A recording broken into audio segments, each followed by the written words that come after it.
Home minister हा कार्यक्रम फक्त निवडणुकीच्या आधीच महिनाभरामध्ये हा कार्यक्रम घेतात का? आणि महिलांना म्हणजे मोस्टली ज्या महिला आहेत वयस्कर महिला आहे त्यांना काय हे नाही आहे, त्यांना साडी भेटली काय भांडी भेटली घरातली त्यांना वाटतं हे नेता आहे, पण ते तेवढ्याशा ह्याच्यावरती ते तुमचं 5 वर्ष वाया घालवणार आहेत पुढची.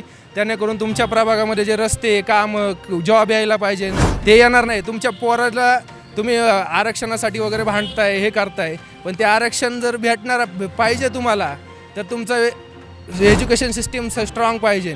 एज्युकेशन सिस्टीममध्ये तुम्हाला ज्या गोष्टी येणार आहेत त्या गोष्टी आधी तुमच्याकडे शिकवल्या पाहिजे.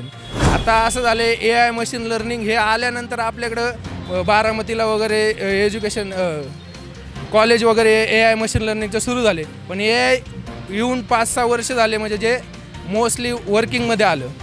तर अशा प्रकारे जर लोकांनी जर विचार करून लोकांनी एकमेकांना समजवलं पाहिजे की बाबा असं नका करू, तुम्ही विकासासाठी मत करा, तुमचे रस्ते करा.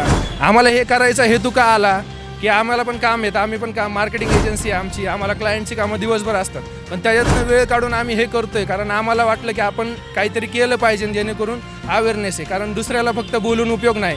आपण व्हिडिओ बघतो, यांना नावं ठेवतो, त्यांनी पैसे घेतले, तो अडकला, ह्याच्याने काय होतं की आपण फक्त त्यांना नावं ठेवतो ना आपण आपल्या कामात व्यस्त होतो. पण त्यासाठी दुसऱ्याला नावं ठेवण्यापेक्षा आपण स्वतःपासून सुरुवात केली पाहिजे.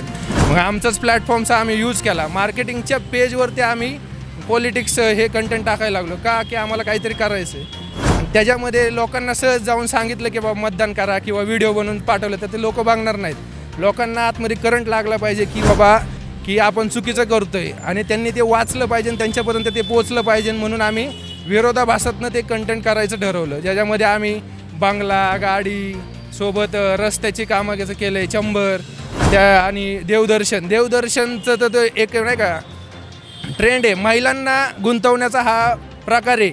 महिलांना लगेच हे होतात म्हणजे नगरसेवक निवडणुकीला आता निवडून यायचं आहे, प्रभागामध्ये 40% तरी महिला असतील, 50% तर सोडा, 40% महिलांना फक्त देवदर्शन दिलं तरी ते महिला त्यांना मतदान करतात आणि हिथूनच सगळं मत फिरलं जातं.